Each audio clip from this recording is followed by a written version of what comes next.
ब्रह्मसूत्रम। ब्रह्मसूत्र ग्रंथ में page number 176 के ऊपर से 9 नंबर की पंक्ति है और अंतिम में आया है न एतद एवं। मिल गया जी।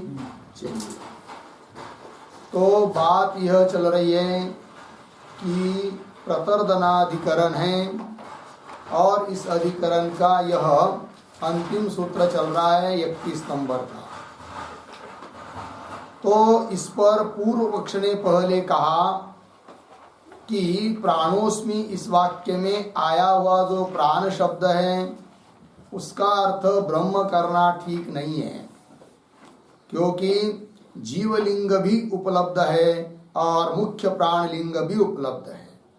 अतः प्राण शब्द का अर्थ जीव होगा और मुख्य प्राण होगा, ये कहा। ठीक है, ब्रह्म नहीं है ऐसा कहा। तो ये जो पूर्व पक्ष ने बात बताई उसका अब खंडन करना है कि न एतत् एवं, यह पूर्व पक्षी का कहना ठीक नहीं है। अर्थात प्राणोस्मि इस वाक्य में प्राण शब्द का अर्थ केवल ब्रह्म ही है, जीव और मुख्य प्राण नहीं है। इस बात को अब बताना है। ठीक है, तो न एतदेवम इसके ऊपर लिखिए सिद्धांत। तो सिद्धांत मत यहाँ से चालू हो रहा है, पूर्व पक्षी का खंडन करना है। और इसके अवतरणिका के रूप में एक पंक्ति कल लिखी थी ना। हाँ, तो यदि क्या लिखा था वो, उसको पुनः पढ़ते हैं। यदि जीव मुख्य प्राणयो लिंगात् तयो उपास्यत्वम्, क्योंकि पूर्व पक्षी कह रहा है कि जीव लिंग भी उपलब्ध है, प्राण लिंग भी उपलब्ध है, अतः दोनों भी उपास्य है। एक तो जीव उपास्य है, क्यों मुख्य प्राण वायु रूप जो है वो उपास्य है, क्यों दोनों उपास्य है, ब्रह्म उपास्य नहीं, ऐसा कहा था पूर्व पक्षी ने। तब सिद्धांती कह रहे हैं प्राणोस्मि इस वाक्य में प्राण शब्द का अर्थ करने के लिए है कि नहीं, यदि जीव विषयक लिंग मिल रहे हैं, मुख्य प्राण विषयक लिंग मिल रहे हैं, तो ब्रह्म विषयक भी लिंग है। इसका मतलब 3 उपास्य बनेंगे, है नहीं। तरी ब्रह्मण अपि लिंगानां मुक्तत्वात् ब्रह्मण अपि उपासनम स्यात्। और पूर्व पक्षी बोलेगा इष्टापत्य, यहाँ तीनों की उपासना मान लेंगे, तो वो कहना ठीक नहीं है, क्योंकि वाक्य भेद होगा। एक ही वाक्य के द्वारा प्राणोस्मि इत्यादि एक ही वाक्य के द्वारा 3 ध्येय का, उपास्य का उपासना बताना मतलब वाक्य भेद है। एक अर्थ का प्रतिपादन करने के लिए जो वाक्य होता है उसके अनेक अर्थ का प्रतिपादन करने वाला उस वाक्य को मानना, इसी को कहते वाक्य भेद, और वाक्य भेद दोष होता है। ठीक है, तो पूर्व पक्षी का अब खंडन कर रहे हैं कि प्राणोस्मि इस वाक्य में केवल प्राण शब्द का अर्थ केवल ब्रह्म ही है, क्योंकि उपक्रम और उपसंहार के द्वारा एक वाक्यता निश्चित हो चुकी है। एक ही अर्थ को बता रहा है ये वाक्य, ये निश्चय हो चुका है। और यदि ऐसा नहीं मानेंगे, जीव भी उपास्य है, मुख्य प्राण भी उपास्य है, ब्रह्म भी उपास्य है, ऐसा मानेंगे तो एक वाक्यता भंग होगी, ऐसा कह रहे हैं सिद्धांती उस पूर्व पक्षी को, न एतद एवं इत्यादि पंक्ति के द्वारा। अब देखते आगे भाष्य पंक्तियों को। न एतद एवं, क्यों, उपासा त्रैविध्यात्, ये प्रतीक है, और न एतद एवं में भी न प्रतीक है, अर्थात सूत्रस्थ पद है। सूत्र में आया था ना इति चेत न, तो वो न है। फिर उपासा त्रैविध्यात्, ये भी प्रतीक है। तो देखो भाई, न एतद एवं, एतद एवं एवं एतद न, एक हुआ एतद एवं न, क्यों, हेतु दे रहे उपासा त्रैविध्यात्। इसका स्पष्टीकरण कर रहे और भगवान भाष्यकार क्या, एवं सती त्रिविधम उपासनम प्रसज्जेत। एवं सती, एवं सती मतलब प्राण शब्द का अर्थ जीव भी मानेंगे, प्राण शब्द का अर्थ मुख्य प्राण भी मानेंगे, और प्राण शब्द का अर्थ ब्रह्म भी मानेंगे, तो 3 प्रकार की उपासना प्राप्त होगी एक ही वाक्य के द्वारा। और एक ही वाक्य के द्वारा तीन उपासना प्राप्त होगी तो तीन उपास्य की तीन उपासना प्राप्त होगी तो वाक्य भेद होगा, जो कि दोष है। एवं सती त्रिविधम उपासनम प्रसज्जेत। कौन कौन तीन? जीवोपासनम, मुख्य प्राणोपासनम, ब्रह्मोपासनम च इति। इस प्रकार की तीन उपासना प्राप्त होगी। लग गया? कब? एवं सती। एवं सती मतलब प्राण शब्द का अर्थ तीन करेंगे तब। तीन मतलब जीव भी, मुख्य प्राण भी और ब्रह्म भी। उसका लिंग मिल रहा है इसलिए तीन अर्थ करेंगे तो तीन उपासना होगी, ये कह रहे हैं। आगे, न च एतत् एकस्मिन् वाक्ये अभ्युपगन्तुम युक्तम्। भगवान भाष्यकार कह रहे, सिद्धांति बोल रहे हैं क्या? च एतत् एकस्मिन् वाक्ये अभ्युपगन्तुम न युक्तम्। मिल गया जी?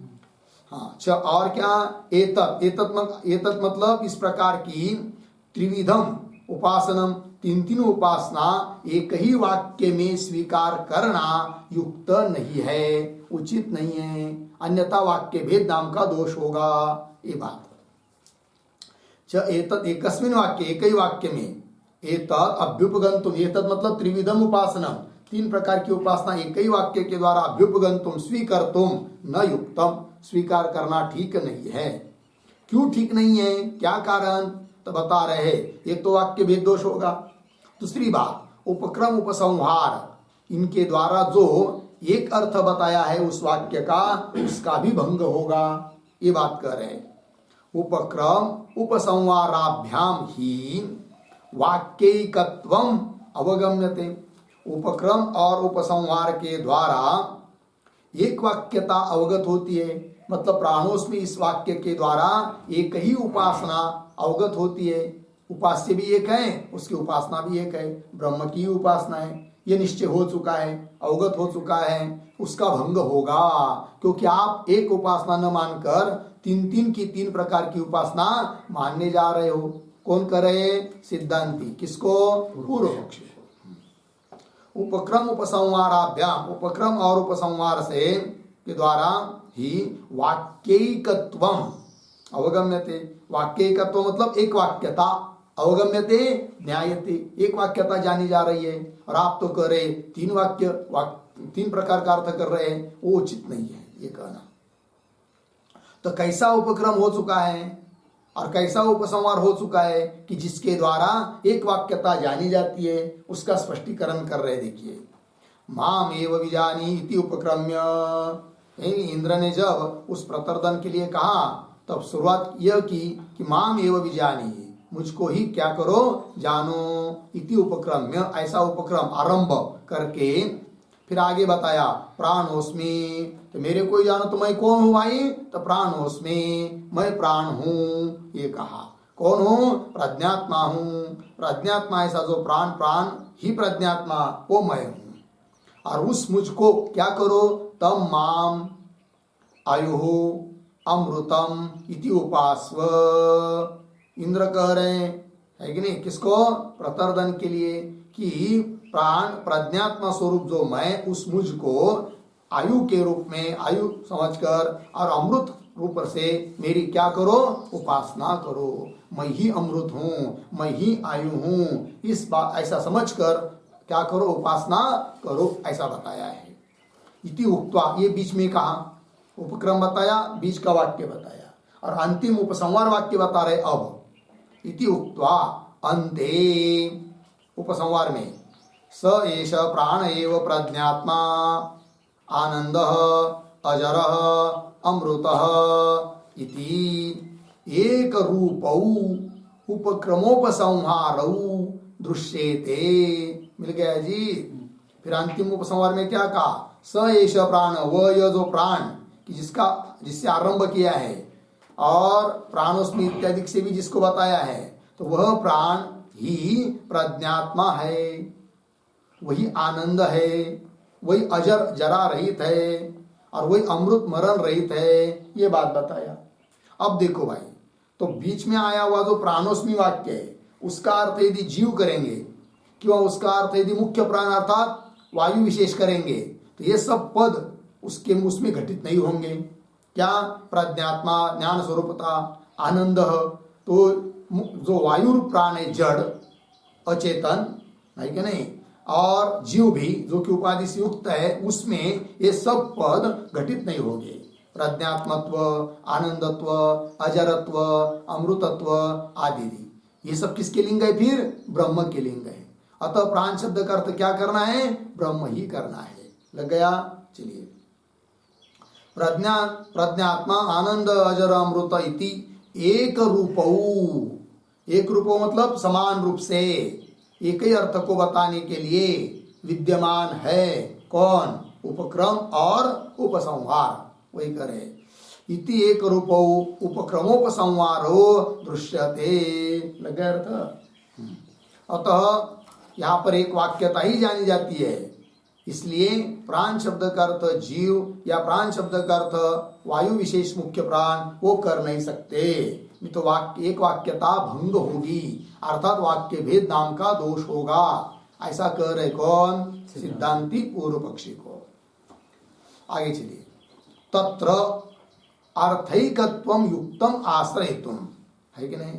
तो उपक्रम उपसंहार में एक वाक्यता बताइए, समान रूप से उपक्रम उपसंहार है, इसलिए तत्र, तत्र मतलब प्राणोस्मि, इस वाक्य में अर्थैकत्वम आश्रयितुम युक्तम, ऐसा पढ़ना।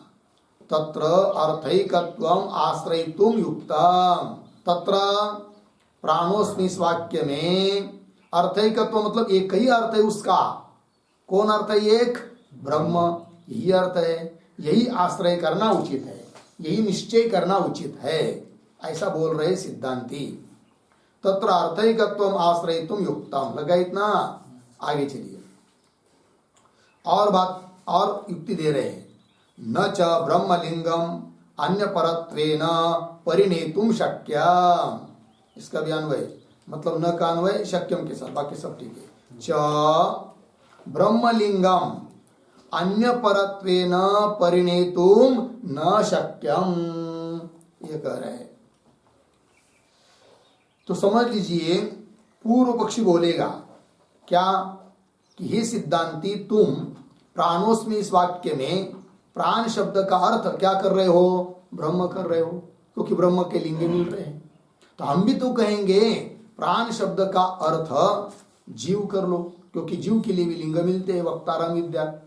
प्राण शब्द का अर्थ मुख्य प्राण वायु विशेष कर लो, क्योंकि उसके लिए भी उत्थापयति इत्यादि लिंग मिलते हैं। क्यों ब्रह्म अर्थ करना, फिर एक ही अर्थ करना है? तो उसके लिए उत्तर दे रहे हैं क्या? समझ लीजिए तीनों के लिंग है, तो उनमें से समझ लीजिए जीव अर्थ करेंगे प्राण शब्द का, तो उस जीव में प्राण के लिंग भी समन्वित होने चाहिए, उस जीव में ब्रह्म के लिंग भी समन्वित होने चाहिए, किंतु ऐसा हो नहीं सकता।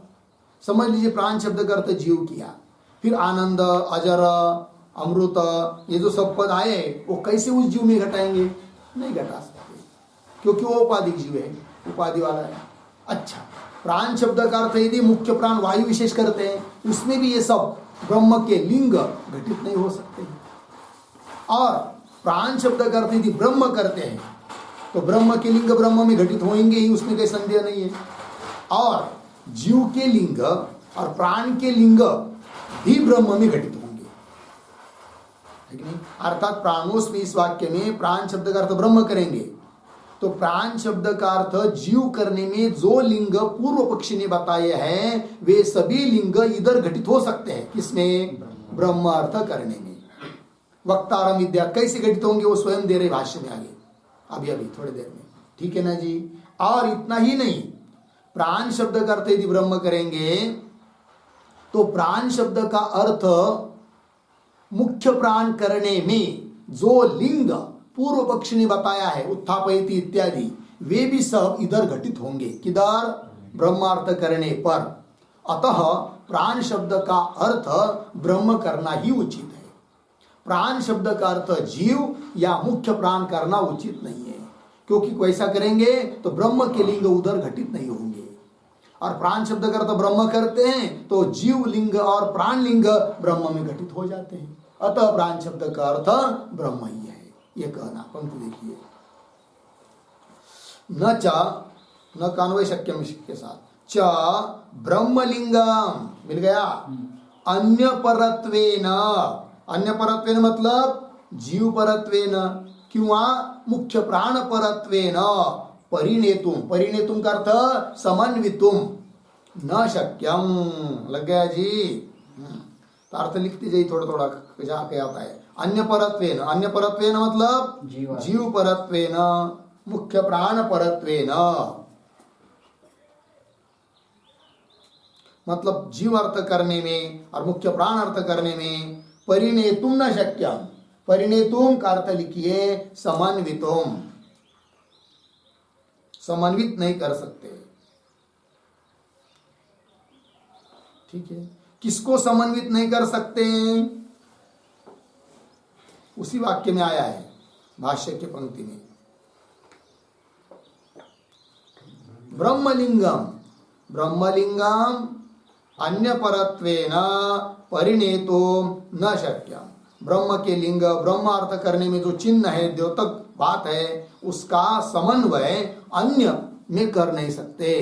लग गया अर्थ जी। एक बात हो गई नहीं? इतना आगे चलिए और बता रहे, दशानाम भूतमात्राणाम प्रज्ञामात्राणाम च ब्रह्मण अन्यत्र अर्पण अनुपपत्ति। ये भी बात है, पीछे गया ना ये सब, भूत मात्रा 10, प्रज्ञा मात्रा 10, और इनका सबका अर्पण किसमें हो सकता है? ब्रह्म में हो सकता है। समझ लीजिए प्राणोस्मि, इस वाक्य में प्राण शब्द का अर्थ जीव करेंगे तो उसमें अर्पण नहीं हो पाएगा। फिर किनका? भूत मात्रा का और प्रज्ञा मात्रा का, है कि नहीं? क्यों? वहां प्राण शब्द का अर्थ मुख्य प्राण वायु विशेष करेंगे, उसमें भी इनका अर्पण नहीं हो पाएगा। किनका? भूत मात्रा का और प्राण मात्रा का, प्रज्ञा मात्रा का। ये कह रहे हैं दशानाम भूत मात्राणाम, 10 भूत मात्राएं हैं, है कि नहीं? तो भूत मात्रा मतलब कौन? 5 महाभूत और शब्दादि 5 विषय, कितने हुए? 10। इनको भूत मात्रा कहते हैं कि जो ग्राह्य है, ग्राह्य मात्रा शब्द से भी उनको बोलते हैं भूत मात्रा। और 10 है कौन? प्रज्ञा मात्रा, ठीक है ना? और वो प्रज्ञा मात्रा कौन है भाई?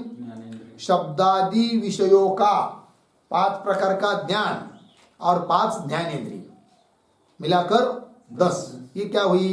प्रज्ञा मात्रा। इसको एक शब्द में कह सकते ग्राहक मात्रा, क्योंकि ये ग्राहक ग्रहण कराने वाले हैं, ग्राहक मात्रा है।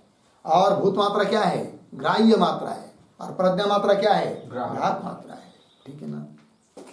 और पीछे जैसे बताया था कि नहीं, नेमी अर्पित है किसमें? अरो में। अरो अर्पित है, अर्य अर्पित है किसमें? नाभि में। उस प्रकार यहाँ पर भूत मात्रा अर्पित है किसमें? प्रज्ञा मात्रा में। और प्रज्ञा मात्रा अर्पित है किसमें? प्राण में, अर्थात ब्रह्म में, है कि नहीं? तो ब्रह्म में अर्पित हो सकते हैं, क्योंकि अध्यस्त पदार्थ अधिष्ठान में ही अर्पित होता है, अन्य में अर्पित नहीं होता है। सर्प अर्पित होगा किसमें? रज्जु में, रज्जु से अतिरिक्त अन्य में नहीं, ये बात ठीक है ना? चलिए, अर्पित होगा मतलब उसी में मान सकते हैं, है कि नहीं? किसमें? रज्जु में। सर्पाध्यस्त मान सकते हैं क्योंकि वही उसका अधिष्ठान है, रज्जु या रज्जु पै चैतन्य। उस प्रकार यहाँ पर भी प्रज्ञा मात्रा, भूत मात्रा, ये सब अर्पित है, उसी में स्थित है। किसमें? ब्रह्म में, क्योंकि कल्पित पदार्थ अधिष्ठान में ही रहता है, अन्यत्र नहीं। और प्राण और जीव को लेंगे तो वो भी एक प्रकार से कल्पित है, और एक कल्पित पदार्थ दूसरे कल्पित पदार्थ के लिए अधिष्ठान होता नहीं है, ये भी बात है। चलिए, दशानाम भूत मात्राणाम प्रज्ञा मात्राणाम च ब्रह्मण अन्यत्र, ब्रह्म को छोड़कर अन्य जगह अर्थात जीव या मुख्य प्राण इत्यादि जगह अन्यत्र अर्पण अनुपपत्ते है। होगा इतना जी? तो कुल मिलाकर क्या सिद्ध हुआ फिर? प्राणोस्मि, इसमें प्राण शब्द का अर्थ ब्रह्म ही है, प्राण शब्द का अर्थ जीव या मुख्य प्राण नहीं है। लग गया इतना? अब प्रश्न उठेगा, क्या ऐसा कहीं और देखने को मिलता है कि प्राण शब्द का अर्थ ब्रह्म किया है करके? तब बता रहे प्रतीक को लेकर, क्या है? आश्रितत्वाच्च, मिल गया। आश्रितत्वात् ये सूत्रस्थ पद है अर्थात प्रतीक है, तो उसका स्पष्टीकरण कर रहे हैं। आश्रितत्वाच्च प्रतीक है, उसका अर्थ कर रहे अन्यत्र अपि ब्रह्मलिंगवशात् प्राण शब्दस्य ब्रह्मणि प्रवृत्ते, यह अर्थ किया। मतलब प्राण शब्द का अर्थ ब्रह्म ऐसा अन्य जगह भी कर चुके हैं, अतः प्राणोस्मि यहाँ पर भी प्राण शब्द का अर्थ ब्रह्म करने में कोई दिक्कत नहीं है। चलिए, आश्रितत्वाच्च अन्यत्र अपि, मिल गया ना, अन्यत्र अपि अन्य जगह भी क्या किया है, ब्रह्मलिंग वशात, है कि नहीं, ब्रह्मलिंग बल से, ब्रह्मलिंग ब्रह्मार्थ करने में कुछ द्योतक चिन्ह मिल रहे हैं, उसके बल पर प्राण शब्द से ब्रह्मणि प्रवृत्ति, प्राण शब्द की प्रवृत्ति हो चुकी है, किसमें, ब्रह्म में। ये कहा अन्यत्र भी, तो अन्यत्र कहा भाई, उदाहरण बताओ।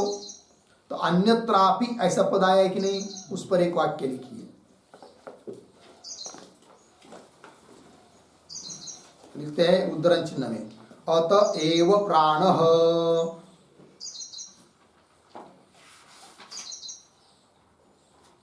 अतएव प्राणः, उद्धरण चिन्ह बन, ब्रह्मसूत्र 1:1-13, 1:1-13 हो गया। आगे इत्यादो, इत्यादि आगे उद्धरण चिन्ह में प्राण, प्राण इति होवाच,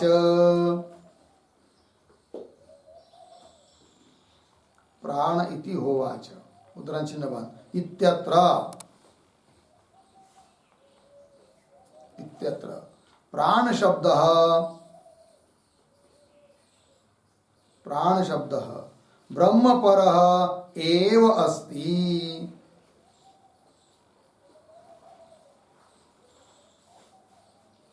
ठीक है, प्राण शब्द ब्रह्मपरः एव अस्ति।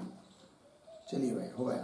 तो अन्यत्र मतलब उदाहरण दे दिया, तो प्राणाधिकरण में गया ये सब, अतएव प्राण, तो वहां पर प्राण इति होवाच इत्यादि श्रुति वाक्य में आए हुए प्राण शब्द का अर्थ ब्रह्म है, ऐसा कर चुके हैं। अतः यहाँ पर भी प्राणोस्मि, यहाँ पर भी प्राण शब्द का अर्थ ब्रह्म करने में कोई दिक्कत नहीं है।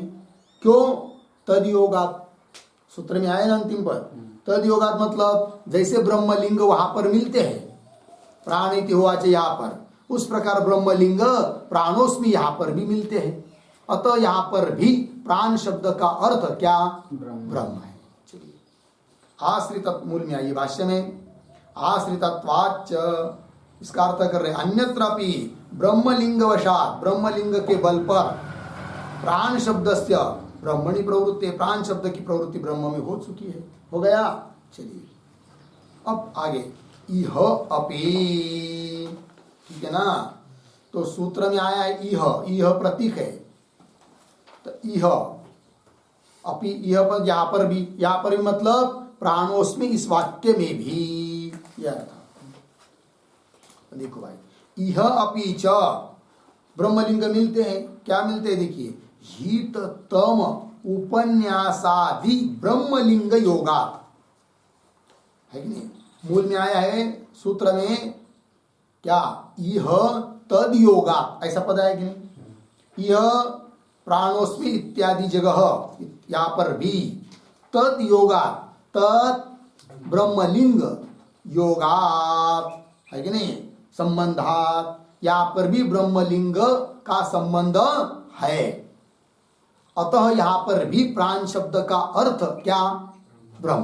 तो वही पंक्ति देखिए, इह अपि च, तत् शब्द का अर्थ कर रहे, क्या, तद मतलब ब्रह्मलिंग, कौन ब्रह्मलिंग, हित तम उपन्यासादि, हित तमत्व का उपदेश, क्योंकि प्रतर्दन ने कहा था कि नहीं इंद्र को, कि जब इंद्र ने कहा कि वर मांगो, तब प्रतर्दन राजा बोला कि आप ही ऐसा वर दीजिए कि जो सभी मनुष्यों के लिए हितकारक हो। तो तब उस इंद्र ने बोलना शुरू कर दिया, हितमत्व, अत्यंत हितकारक उपदेश कर दिया, ठीक है ना। तो अत्यंत हितकारक कौन है, फिर ब्रह्म ही है, ब्रह्म ज्ञान ही है। अतः ब्रह्म ज्ञान का ही उपदेश किया है, तो ये भी ब्रह्मलिंग है कि नहीं। तद योगा, ब्रह्मलिंग का संबंध यहाँ पर भी है।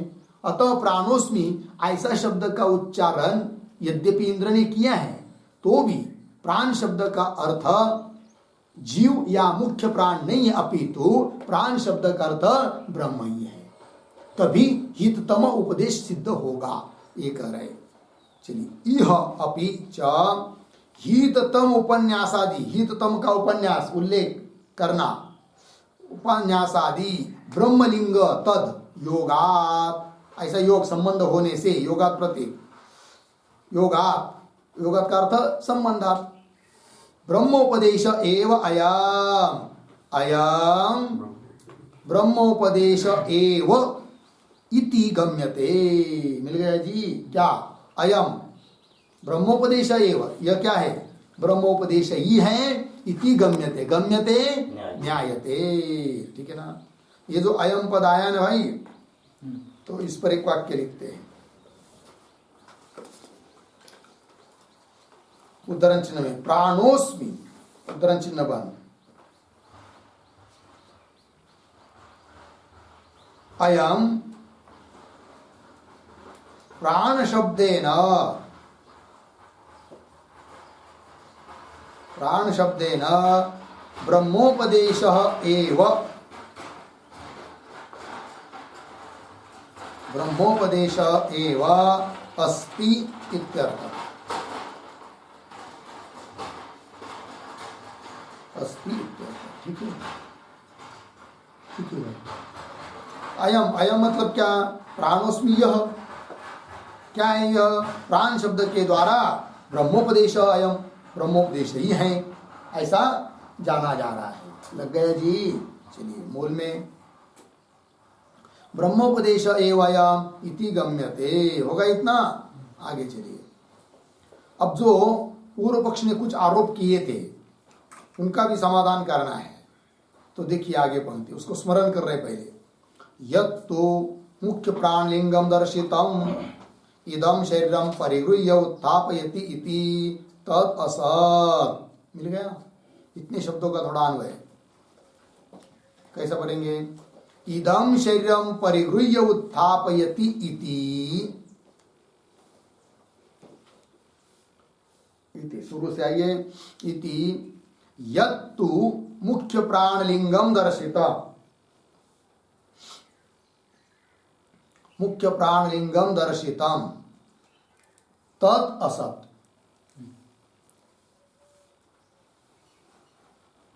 हो गया ना।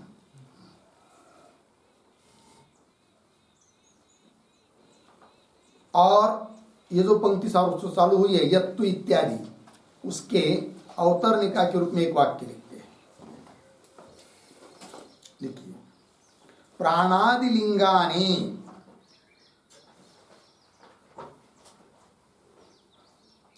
प्राणादिलिंगानि सर्वात्मके ब्रह्मणि,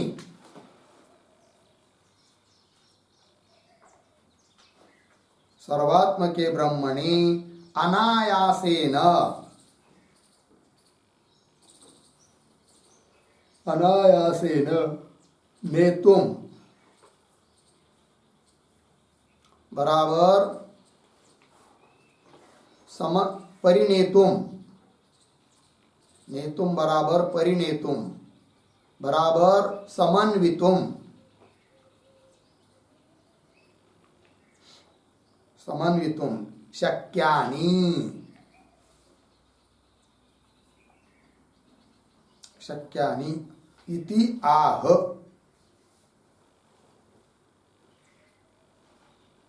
इति आह यत्तु इति।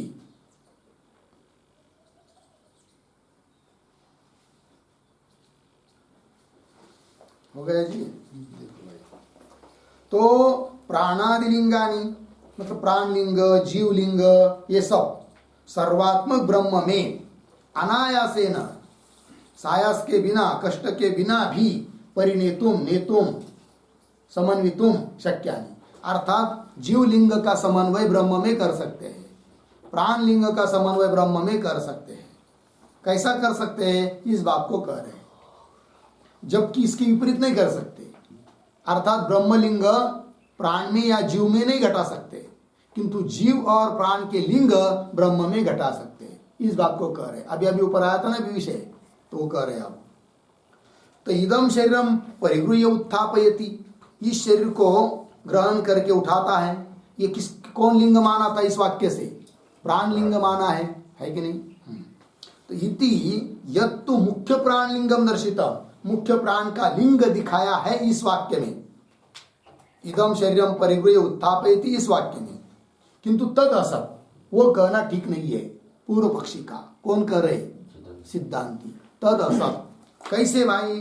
तो आगे देखिए, प्राण व्यापारस्यपि परमात्मायत्तत्वात् परमात्मनि उपचरितुम शक्यत्वात्। लग गया? वो मुख्य प्राण का लिंग नहीं है, वो ब्रह्म लिंग ही है। ब्रह्म में उसका समन्वय कर सकते हैं, इस बात को घटा रहे। देखिए, प्राण व्यापारस्य अपि, मिल गया? प्राण का जो भी व्यापार है वह व्यापार भी क्या? परमात्मा यत्तत्वात्। मिल गया? परमात्मा यत्तत्वात् का अर्थ लिखिए परमात्माधीनत्वात्।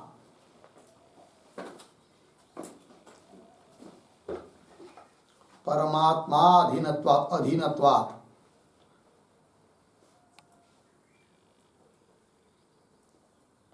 ठीक, चलिए, प्राण का व्यापार भी परमात्मा के ही अधीन है, क्योंकि प्राण जड़ है, स्वयं कुछ व्यापार कर नहीं सकते, कार्य क्रिया कर नहीं सकते।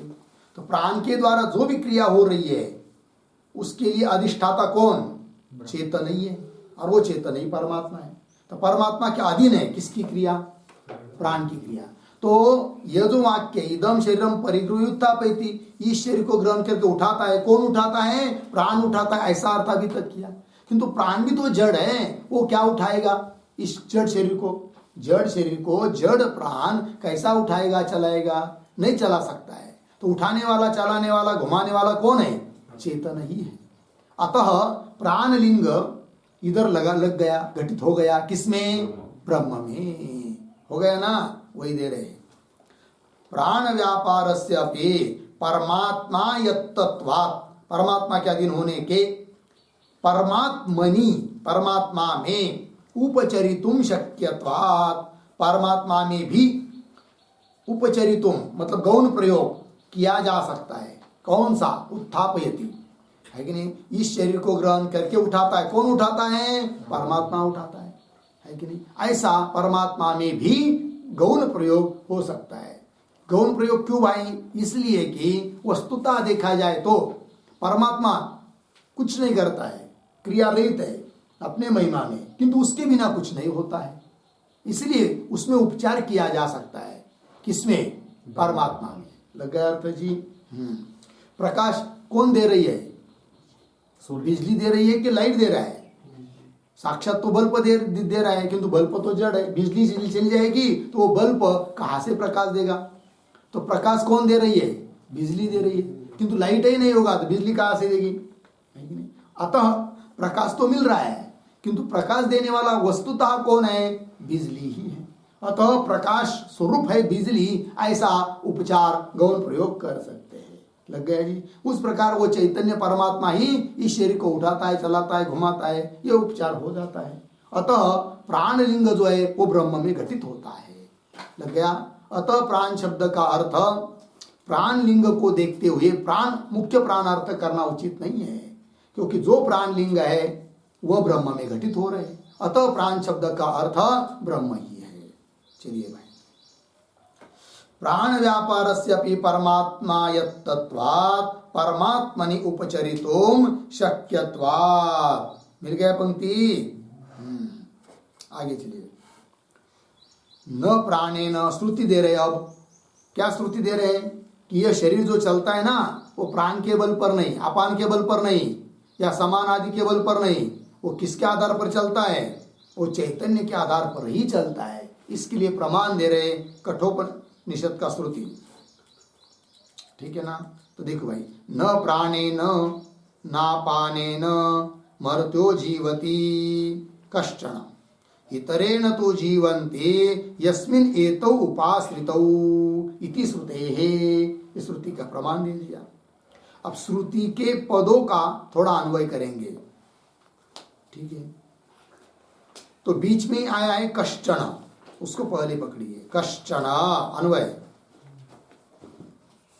कश्चन, उसके पीछे आइए मर्त्यः, पीछे प्राणेन न, अपानेन न जीवति। आगे एतौ यस्मिन् उपाश्रितौ, एतौ यस्मिन् उपाश्रितौ इतरेण तो जीवन्ति।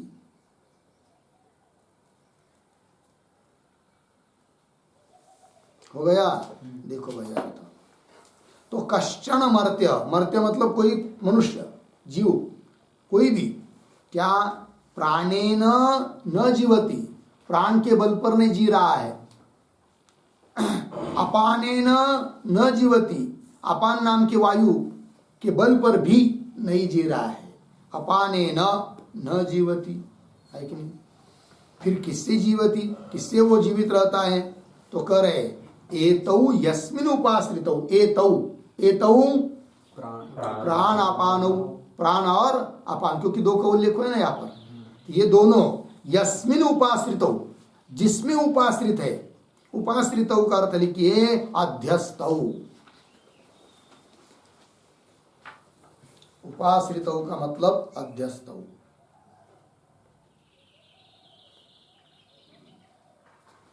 ठीक है, ये प्राण और अपान ये दोनों भी जिसमें आश्रित है, जिसमें अध्यस्त है, ऐसा जो इतर, इतर मतलब प्राण और अपान को छोड़कर इतर, कौन वो इतर? चैतन्य ब्रह्म।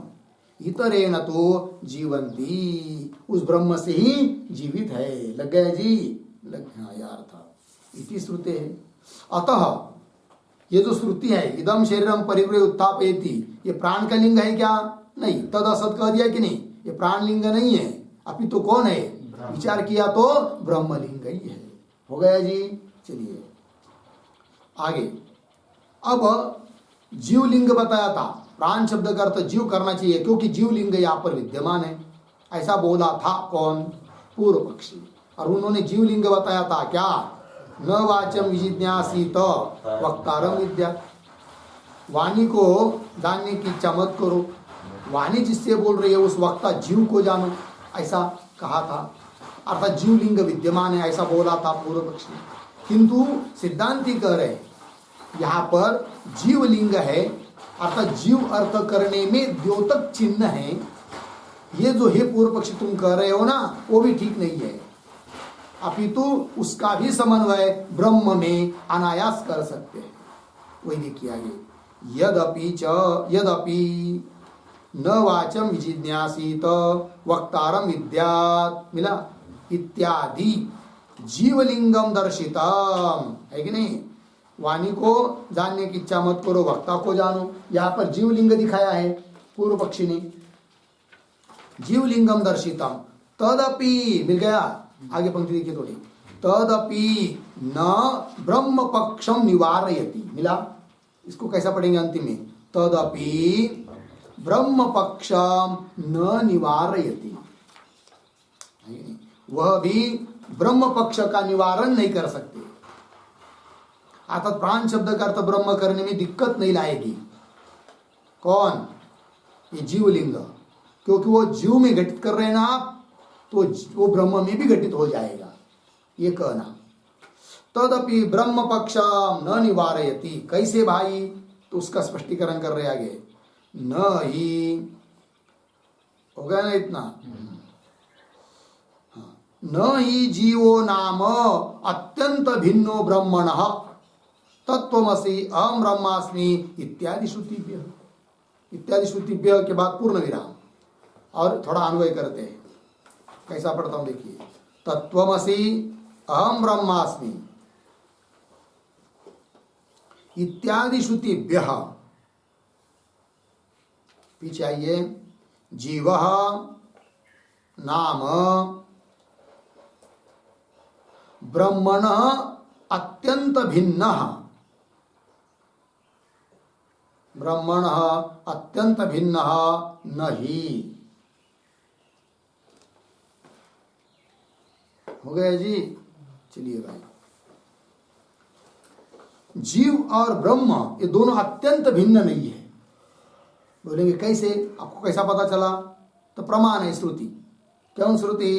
तत्त्वमसि तत्त्वम असि वही तुम हो, अहम ब्रह्मास्मि इत्यादि श्रुतिभ्य इत्यादि श्रुति वचनों से इस बात का निश्चय होता है क्या कि जीव ब्रह्म से अत्यंत भिन्न नहीं है। उपाधि के कारण थोड़ा सा भेद लगता है, उपाधि हटा दिया तो जीव और ब्रह्म एक ही है। इत्यादि श्रुतिभ्य इत्यादि श्रुति से क्या? जीवो नाम ब्रह्मण अत्यंत भिन्न नहीं, जीव नाम ब्रह्म से कोई अत्यंत भिन्न नहीं है। लग गया जी। फिर कैसा है भाई? तो ब्रह्म ही जीव है, किंतु उपाधि लग गई इसलिए जीव नाम आ गया। तो वो कैसे, इसका स्पष्टीकरण कर रहे आगे देखिए। बुद्ध्यादि उपाधिकृतम तु विशेषम आश्रित्य ब्रह्म एव सन जीव कर्ता भोक्ता च इति उच्यते। मिल गया? इसका भी थोड़ा अन्वय तो बीच में आया है, ब्रह्म एव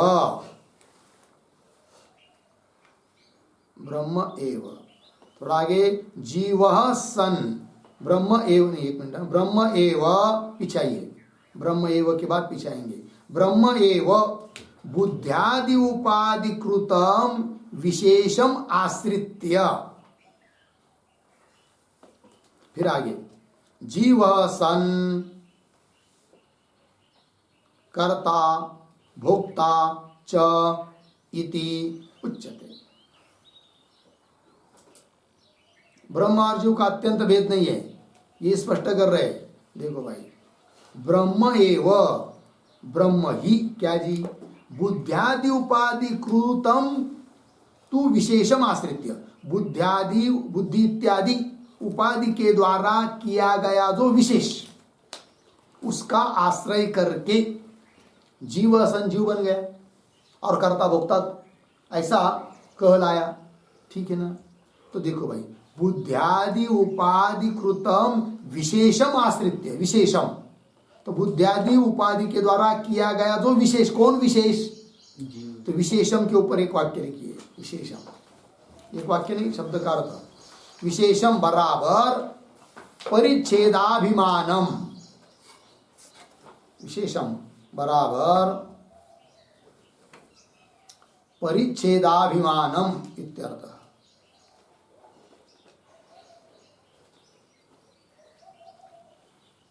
हो गया? देखो भाई, तो ब्रह्म ही बुद्ध्यादि उपाधि के द्वारा किया गया जो विशेष, विशेष मतलब परिच्छेद का अभिमान, शरीर आदि परिचिन्न है और वो उनका अभिमान धारण करना आदि, तो परिच्छेदाभिमानम विशेषम आश्रित्य, उस विशेष का आश्रय कर लिया, तादात्म्य कर लिया, बुद्धि देह इंद्रिय इनके साथ। फिर क्या हुआ? जीव सन, तो वही ब्रह्म अब जीव बन गया। जीव क्यों हुआ? वो वस्तुतः जीव होता है क्या? वो नहीं, किंतु उपाधि लग गई, कौन? बुद्धि आदि, और बुद्धि आदि उपाधि के द्वारा किया गया जो विशेष अभिमान आदि, उसके बल पर वह जीव ऐसा संज्ञा को प्राप्त हुआ, और जीव संज्ञा को प्राप्त हुआ तब तो उसमें बुद्धि के धर्म कर्ता भोक्ता आदि प्रतीत होने लगे।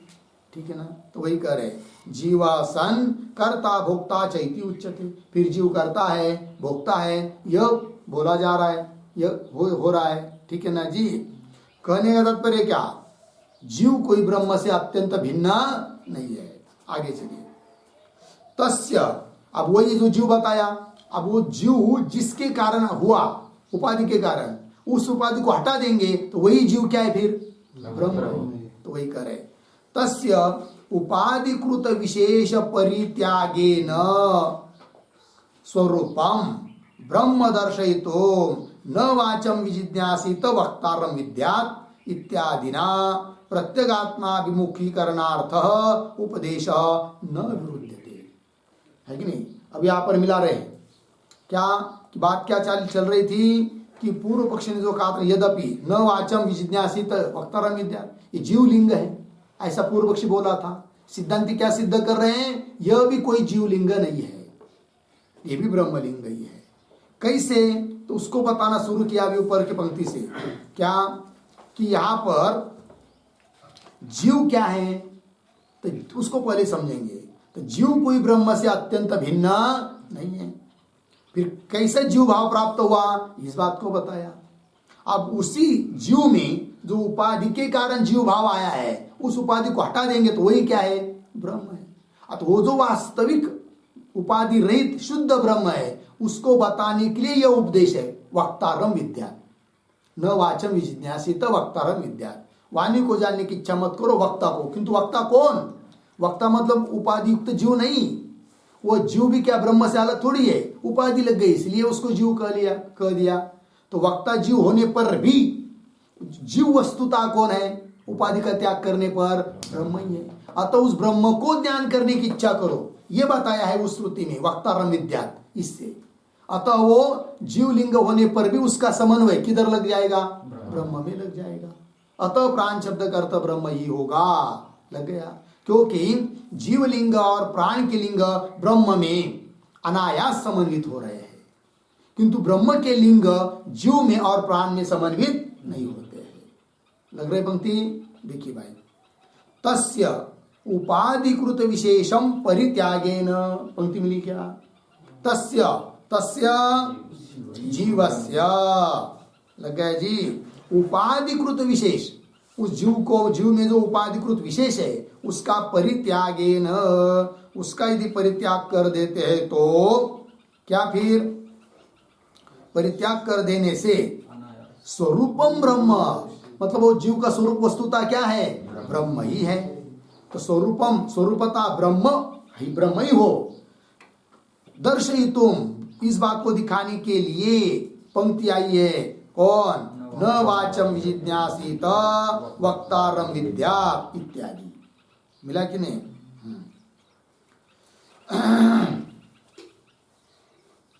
हो गया ना? यह वक्तृत्व का उपदेश हुआ है।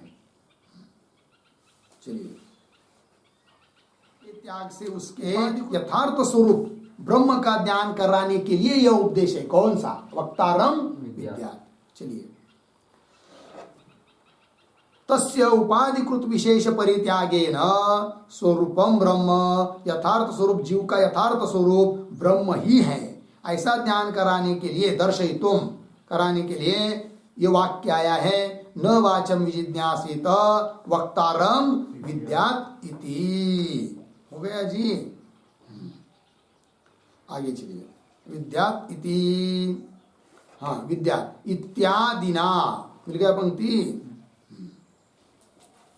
तो वक्तारम विद्यात ये आया कि नहीं? तो उस विद्यात के ऊपर एक वाक्य लिखते हैं।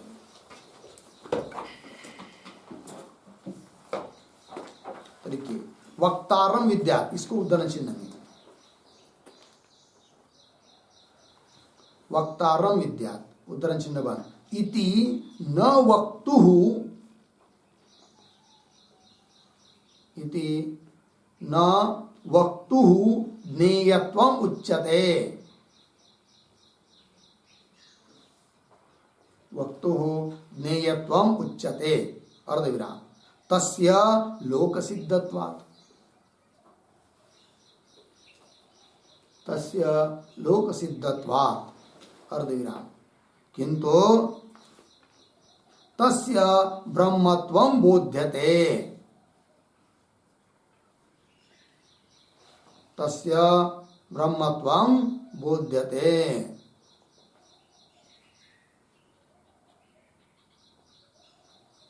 पूर्णविराम। ब्रह्म बोधाभिमुख्याय, ब्रह्म बोधाभिमुख्याय, ब्रह्म बोधाभिमुख्याय लिंगादयः भवन्ति,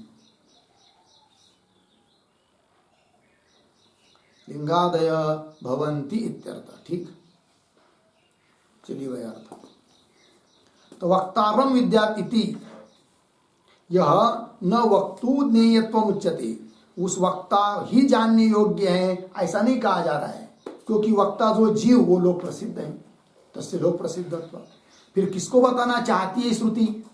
किंतु क्या तस्य ब्रह्मत्वम बोध्यते, कि वो जो जीव है बोलने वाला वो जीव नहीं, वो ब्रह्म ही है, ऐसा बोध किया जा रहा है। अर्थात ब्रह्म बोधाभिमुख्याय, ब्रह्म बोध को करने के लिए लिंगादय भवंती, लिंगादिक है ये समझना चाहिए। हो गया जी। चलिए अब मूल में भाष्य में, न वाचम विजिज्ञासित वक्तारम विद्या इत्यादिना, इत्यादि वाक्यों के द्वारा प्रत्यगात्मा अभिमुखीकरणार्थ उपदेश न विरुद्धते। यह जो उपदेश है कि नहीं वक्तारम विद्या, वक्ता को जानो, तो वो उपदेश किसके लिए है ये बता रहे हैं। प्रत्यगात्मा अभिमुखीकरणार्थ, प्रत्यगात्मा की तरफ अभिमुख सन्मुख कराने के लिए उपदेश है, इसलिए यह उपदेश भी कोई विरुद्ध नहीं है। और कब न विरुद्ध थे मतलब प्राणोस्मी, यहाँ पर प्राण शब्द का अर्थ ब्रह्म करेंगे तो भी कोई विरोध नहीं है, क्योंकि यह उपदेश किसके लिए है? प्रत्यगात्मा अभिमुखी करणार्थ, प्रत्यगात्मा की तरफ अभिमुख सन्मुख साधक को करने के लिए यह उपदेश है। अतः न विरुद्धते, प्राण शब्द का अर्थ ब्रह्म करने में यह उपदेश भी कोई विरोध करता नहीं है। ये बात होगा। इतना आगे चलिए। यद वाचा अनभ्युदितम येन वाक् अभ्युद्यते तदेव ब्रह्मत्वं विद्धि नेदम यदिदम उपासते इत्यादि च श्रुत्यंतरम वचनादि क्रिया व्यापृतस्य एव आत्मनः ब्रह्मत्वं दर्शयति। और भी श्रुति का प्रमाण दे रहे हैं। ये जो श्रुति चालू हुई यद वाचा अनभ्युदितम मिला, तो यद वाचा इत्य के इसके पहले एक छोटा वाक्य, अत्र श्रुत्यंतरम आ,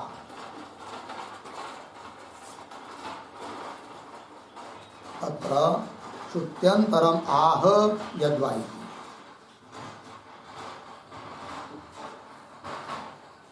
हो गया जी। मतलब और श्रुति भी प्रमाण दे रहे हैं इसी विषय में।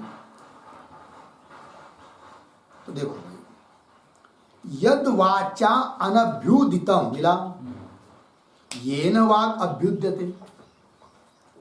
यद वाचा अनभ्युदितम मतलब क्या कि जो वाणी से, वाचा यद ब्रह्म वाचा वाणी से अनभ्युदितम प्रकाशित नहीं होता है, अर्थात वाणी जिसका प्रकाशन नहीं कर सकती है, बता नहीं सकती है, किंतु येन वाक् अभ्युद्यते जिसके द्वारा वाणी प्रकाशित होती है, प्रेरित होती है, अपना कार्य कर रही है। तदेव ब्रह्मत्वं विद्धि, उसी को ब्रह्म तुम समझो। तदेव ब्रह्मत्वं विद्धि नेदम न इदम यदिदम उपासते, जिसकी लोग उपासना करते हैं वही ब्रह्म, ऐसा मत समझो। ये कह रहे पंक्ति देखिए, यद वाचा अनभ्युदितम येन वाक् अभ्युद्यते। मिल गया जी। तो ये न मतलब के न भाई, तो लिखिए ये न शब्द का अर्थ ये न बराबर चैतन्येन,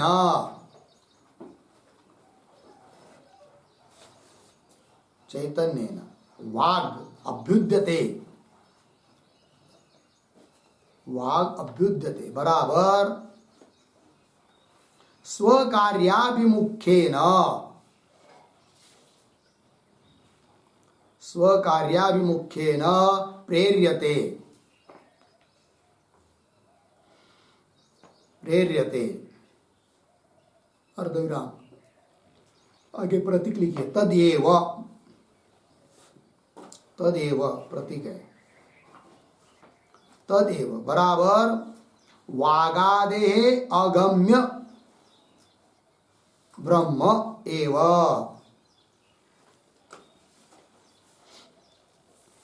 वागादे अगम्य ब्रह्म एव।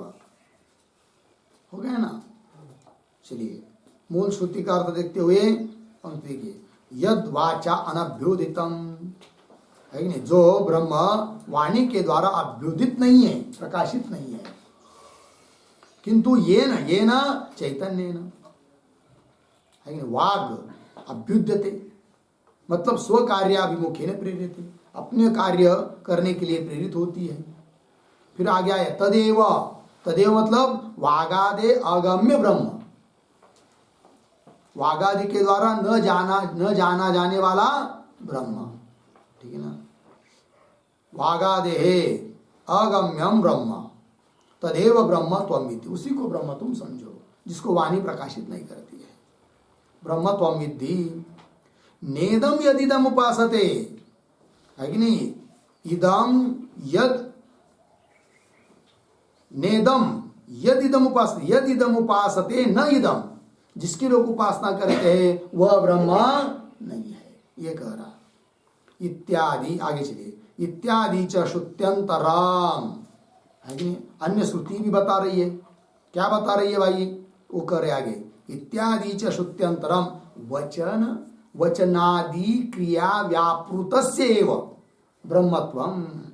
वचनादि, वचन मतलब बोलना, है कि नहीं, आदि शब्द से शरीर की सब क्रिया, चलना फिरना घूमना, वचनादि क्रिया व्यापृतस्य, मिला जी, वचनादि क्रिया व्यापृतस्य मतलब वचनादि क्रिया का जो व्यापार, व्यापृत मतलब व्यापार, तो उस वचनादि क्रिया का व्यापार करने वाला कौन, आत्मा, वो आत्मा ही क्या है, ब्रह्म है, ऐसा बता रही है कौन, यह श्रुति, ठीक है ना। यह श्रुति ये नहीं कर रही है कि जिसको वाणी नहीं जानती है और जिससे वाणी जो वाणी, जिससे वाणी प्रेरित होती है वो ब्रह्म है, अर्थात जीव ब्रह्म है, जीव को नहीं बता रही है। ये तो कोई कह सकता है क्या ये भी जीवलिंग है करके, किंतु यह भी जीवलिंग नहीं है, ब्रह्म का ही बोध करा रही है। उसी प्रकार क्या न वाचम विजिज्ञासित वक्तारम विद्या, यह श्रुति भी केवल जीव का बोध नहीं करा रही है, अपितु ब्रह्म का ही बोध करा रही है। इस बात को पुष्ट करने के लिए यह प्रमाण दे दिया अन्य श्रुतियों का, यद वाचा इत्यादि, मिला पंक्ति। चलिए, इत्यादि च श्रुत्यंतरम, अन्य श्रुति भी क्या कह रही है, वचनादि क्रिया, बोलना चलना घूमना आदि क्रिया, व्यापृतस्य, ये क्रिया रूप व्यापार कराने वाला जो आत्मा, व्यापृतस्य एव आत्मनः ब्रह्मत्वम, वो आत्मा ही ब्रह्म है, ऐसा दिखा रही है। लग गया अर्थ। चलिए, तो कुल मिलाकर क्या चिंतन हुआ कि जीवलिंग और प्राणलिंग अनायास ब्रह्म में लगा सकते हैं, अतः प्राण शब्द का अर्थ ब्रह्म ही है, और ब्रह्म के लिंग इधर जीव में या मुख्य प्राण में घटित नहीं कर सकते, अतः प्राणोस्मि यहां पर आया हुआ प्राण शब्द का अर्थ ब्रह्म ही है। लग गया अर्थ। जीव नहीं, क्यों, कोई वायु विशेष प्राण भी नहीं है, इस बात की सिद्धि हुई। होगा इतना। चलिए आगे। अब कुछ आरोप किया था पूर्व पक्षी ने, आक्षेप किए थे, उन आक्षेपों का अब समाधान देना है। तो आगे पंक्ति आ रही है, यत् पुनः एतदुक्तम, यह बात जो पूर्व पक्ष ने कही थी, कौन बात कही थी उसका स्मरण करा रहे हैं। सह ही एतौ अस्मिन् शरीरे वसतः सह उत्क्रामत इति प्राण प्रज्ञात्मनोः भेद दर्शनम ब्रह्मवादे न उपपद्यते इति, यह दोष दिया था किसने, पूर्व पक्ष ने। किंतु सिद्धांति करे न ईशा दोष, ईशा दोष न, यह भी कोई दोष नहीं है। क्या दोष दिया था उसका देखिए पुनर्थ। तो उन्होंने श्रुति को उद्धृत किया था पूर्व पक्षी ने, क्या, सह ही एतौ अस्मिन् शरीरे वसतः, अस्मिन् शरीरे एतौ सह वसतः, इस स्थूल शरीर में एतौ, एतौ जीव और प्राण ये दोनों साथ साथ रहते हैं, सह वसतः। और इतना ही नहीं, सह उत्क्रामत, जब निकलते हैं तो साथ साथ निकलते हैं। कौन, जीव और प्राण साथ साथ इस शरीर में रहते हैं और साथ साथ निकलते हैं, है कि नहीं। ये कहा इति, ऐसा होने से प्राण प्रज्ञात्मनो मनोहो भेद दर्शनम, तो इस श्रुति ने क्या बताया, प्राण और प्रज्ञात्मा इन दोनों में क्या बताया है, भेद बताया है। प्रज्ञात्मा मतलब जीव, है कि नहीं। तो प्राण और प्राण प्रज्ञात्मनो हो द्विवचन, प्राण और जीव इन दोनों का भेद दर्शनम। किंतु ये भेद दर्शन कब उत्पन्न होता है, जब प्राणोस्मि शब्द का अर्थ, प्राणोस्मि इसमें आए हुए प्राण शब्द का अर्थ जीव या मुख्य प्राण लेते हैं, तब ये भेद उपपन्न हो जाता है कि दोनों साथ साथ शरीर में रहते हैं। कौन? प्राण शब्द का अर्थ जीव और मुख्य प्राण। किंतु प्राण शब्द का अर्थ यदि ब्रह्म करेंगे, ये भेद का निर्देश उपपन्न नहीं होगा। ऐसा बोला था कौन? पूर्व पक्षी। याद आ रही कि नहीं? पीछे जो बोला था ना कल ही, इति प्राण प्रज्ञात्मनो हो भेद दर्शनम ब्रह्मवादे न उपपद्यते। ब्रह्मवादे मतलब प्राण शब्द का अर्थ ब्रह्म करेंगे तो यह भेद का निर्देश उपपन्न नहीं होता है, क्योंकि प्राण शब्द का अर्थ ब्रह्म करेंगे तो फिर ये श्रुति नहीं लगेगी। कौन सी? स ही एतौ अस्मिन शरीरे, इस शरीर में एतौ, ये दोनों साथ साथ रहते। कौन दोनों? क्योंकि आपने प्राण शब्द का अर्थ एक ही किया। कौन? ब्रह्म। तो कौन दोनों साथ साथ रहते और कौन दोनों साथ साथ निकलते? उपपन्न नहीं होगा। अतः प्राण शब्द का अर्थ ब्रह्म नहीं है, अपितु प्राण शब्द का अर्थ जीव और मुख्य प्राण है। तभी संगति लग जाती है कि इस शरीर में दोनों साथ साथ रहते हैं और निकलना होता है तब दोनों साथ साथ निकलते हैं। ये बात घटित हो जाती है। कौन किसने कहा था? पूर्व पक्षी। इति प्राण प्रज्ञात्मनो हो भेद दर्शनम, भेद का दर्शन ब्रह्मवादे। ब्रह्मवादे मतलब प्राण शब्द, ब्रह्मवादे मतलब प्राण शब्द का अर्थ ब्रह्म करेंगे तो न उपपद्यते, उपपन्न नहीं होता है, यह अर्थ। ब्रह्मवादे न उपपद्यते इति, ऐसा बोला था कौन? पूर्व पक्षी। अब उसका खंडन कर रहे हैं, नैष दोष, यह भी कोई दोष नहीं है। यह भी दोष नहीं मतलब क्या? क्या कहना चाह रहे हैं सिद्धांती? प्राणोस्मि शब्द का अर्थ ब्रह्म करेंगे तो भी ये श्रुति के साथ विरोध है। हाँ, प्राणोस्मि इस वाक्य में आया हुआ जो प्राण शब्द है उसका अर्थ ब्रह्म करेंगे तो भी, ये जो श्रुति दी अभी स ही एतौ अस्मिन् शरीर इत्यादि, इसके साथ कोई विरोध नहीं होगा, कोई दिक्कत नहीं होगी। कैसे? वो समझा रहे हैं सिद्धांती। लग गया पंक्ति? नैष दोष। क्यों? कैसे? आगे कर रहे, बता रहे। ज्ञान क्रिया शक्ति द्वयाश्रयो हो बुद्धि प्राणयो हो प्रत्यक आत्मोपाधि भूतयो हो भेद निर्देश उपपत्ति। पूर्व पक्ष की दिक्कत क्या थी कि भेद का जो निर्देश है वह उपपन्न नहीं होगा। कब?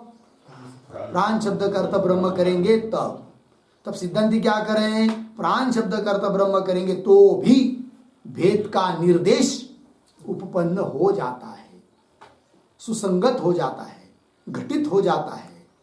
उसको घटाने के लिए कोई दिक्कत नहीं है। कब? ब्रह्मार्थ करने पर भी। तो कैसा घटित होगा वो इस पंक्ति में बताया है। तो पंक्ति को पुनः पढ़ता हूं। नैष दोष के आगे, ज्ञान क्रिया शक्ति द्वयाश्रयो हो बुद्धि प्राणयो हो प्रत्यगात्मोपाधि भूतयो हो भेद निर्देशोपपत्ति। मिला? थोड़ा अन्वय करेंगे तो बीच में आइए। प्रत्यगात्मोपाधि भूतयो हो, पीछे ज्ञान क्रिया शक्ति द्वयाश्रयो हो बुद्धि प्राणयो हो भेद निर्देश उपपद्यते, उपपत्ते है। भेद के निर्देश की उत्पत्ति हो जाती है। अब कैसे? थोड़ा समझेंगे। तो प्रत्यगात्मा, प्रत्यगात्मा मतलब वही चैतन्य परमात्मा ब्रह्म, ठीक है ना? उसकी दो उपाधि हैं यहाँ पर। कौन? एक बुद्धि उपाधि है और एक प्राण उपाधि है। लग गया जी? और बुद्धि और प्राण ये दोनों भी आश्रय है। किसका?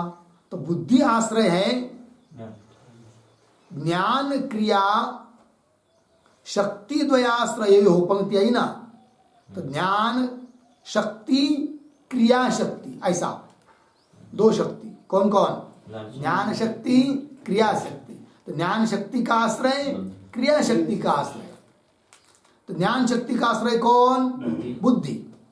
और क्रिया शक्ति का आश्रय कौन? प्राण। और वो बुद्धि और प्राण दोनों भी क्या है? प्रत्यगात्मा की उपाधि है। तो प्रत्येक आत्मा की उपाधि जो दो, कौन कौन? बुद्धि और प्राण। और वो कैसे हो बुद्धि और प्राण? एक ज्ञान शक्ति का आश्रय है बुद्धि, और एक है क्रिया शक्ति का आश्रय बुद्धि। क्रिया शक्ति का आश्रय कौन? प्राण। लग गया? तो ज्ञान शक्ति का आश्रय बुद्धि, क्रिया शक्ति का आश्रय प्राण, ये दोनों बुद्धि और प्राण प्रत्येक आत्मा की उपाधि है। अतः प्रत्येक आत्मा की उपाधि जो दो, उन दो को लेकर भेद का निर्देश है। तो भेद का निर्देश की संगति नहीं लगेगी, ऐसा बोला था कौन? पूर्व पक्षी। तब उसको बता रहे कि अरे भाई, प्राणोस्मि यहां पर प्राण शब्द का अर्थ ब्रह्म करेंगे तो भी भेद के निर्देश की उपपत्ति हो जाती है, संगति लग जाती है। क्योंकि उस प्रत्येक आत्मा का उपाधिभूत जो दो है, जो दो कौन? बुद्धि और प्राण की, जो एक ज्ञान शक्ति का आश्रय है और एक क्रिया शक्ति का आश्रय है। और उन दो उपाधियों को लेकर भेद की उपपत्ति, भेद की संगति, भेद का निर्देश सुसंगत हो जाता है। उस भेद के निर्देश को सुसंगत बनाने के लिए प्राण शब्द का अर्थ ही ब्रह्म है, प्राण शब्द का अर्थ ही जीव है और प्राण है, ऐसा करने की जरूरत नहीं है। प्राण शब्द का अर्थ ब्रह्म करेंगे तो भी भेद का निर्देश की संगति लग जाती है उपाधि को लेकर। तो कौन दो उपाधि है? बुद्धि और प्राण, ये उपाधि है। मिल गया? देखिए भाई पंक्ति, तो क्या करें? प्रत्येक आत्मा उपाधि भूतयो हो, प्रत्येक आत्मा की उपाधि स्वरूप जो कौन दो? ज्ञान क्रिया शक्ति द्वयाश्रयो हो बुद्धि प्राणयो। ज्ञान शक्ति और क्रिया शक्ति का आश्रय जो बुद्धि और प्राण है कि नहीं? बुद्धि शब्द से जीव हुआ, बुद्धि उपाधि है जीव की। तो बुद्धि प्राणयो हो भेद निर्देश उपपत्ति है, उनको लेकर, उपाधि को लेकर भेद के निर्देश की उपपत्ति हो जाती है। उसके लिए प्राण शब्द का ही अर्थ बुद्धि अर्थात जीव और प्राण, मुख्य प्राण करने की जरूरत नहीं। आगे चलिए। उपाधि, अब तो उपाधि को लेकर भेद का निर्देश हो गया, फिर अभेद का निर्देश भी हुआ है, उसकी संगति कैसे लगाओगे? तब बता रहे हैं उपाधि द्वयोपहितस्य तु प्रत्यगात्मनः स्वरूपेण अभेदः इति अतः प्राण एव प्रज्ञात्मा इति एकीकरणम अविरुद्धम। मिल गया पंक्ति? देखो भाई, उपाधि द्वय उपहितस्य, दो उपाधि से जो उपहित है, उपाधि में आया हुआ जो, उसको कहते उपहित। तो वो उपहित तो एक ही है ब्रह्म, उपाधि दोनों होने पर भी। तो उपाधि द्वय उपहितस्य, दो उपाधि के द्वारा उपहित जो प्रत्यगात्मा, वो प्रत्यगात्मा तो स्वरूपतः कैसा है? एक ही है, अभिन्न है। तो प्रत्यगात्मन स्वरूपेण अभेद, स्वरूपतः उसका अभेद है, अभेद। और स्वरूपतः अभेद होने के कारण इति अतः प्राण एव प्रज्ञात्मा, प्राण, प्राण मतलब ब्रह्म, वही प्रज्ञात्मा है, ऐसा अभेद निर्देश भी उपपन्न हो जाता है। क्योंकि प्राणोस्मि प्रज्ञात्मा पर मूल श्रुति है कि नहीं? तो प्राण ही प्रज्ञात्मा है, तो प्राण में प्रज्ञात्मा का अभेद कैसा भाई? तो उसकी संगति लगा दी है कि? क्योंकि स्वरूपतः उपहित चैतन्य एक ही है, और वही प्राण शब्द चैतन्य, वही प्राण शब्द का अर्थ है। तो प्राण शब्द का अर्थ जो उपहित स्वरूप, उपाधि में आया हुआ चैतन्य, जो कि स्वरूपतः एक ही है, और वही चैतन्य ही प्रज्ञात्मा है। अतः दोनों को एक बताना वो भी कोई विरुद्ध नहीं है, वो दे रहे हैं। इति अतः प्राण एव प्रज्ञात्मा, प्राण मतलब ब्रह्म, वही प्रज्ञात्मा है। इति एकीकरणम, ऐसा दोनों को एक बताना यह भी कोई विरुद्ध नहीं है, अविरुद्धम। लग गया? तो कुल मिलाकर अब सबका निचोड़ क्या निकला? प्राणोस्मि, यहां पर प्राण शब्द का अर्थ ब्रह्म ही है, जीव नहीं है, मुख्य प्राण अर्थ नहीं है, इंद्रादि का शरीर ऐसा भी अर्थ नहीं है। किसका? प्राण शब्द का। चार विकल्प थे ना, शुरू में किए थे। तो प्राण शब्द का अर्थ क्या हो सकता है भाई? जीव है क्या? वायु विशेष है क्या? या इंद्र का, इंद्र देवता आदि है क्या? तब तीनों का खंडन करके सिद्ध कर दिया प्राण शब्द का अर्थ क्या है, ब्रह्म है। ये बात उत्पन्न हो गई, लग गया, यहाँ तक चिंतन समाप्त हुआ।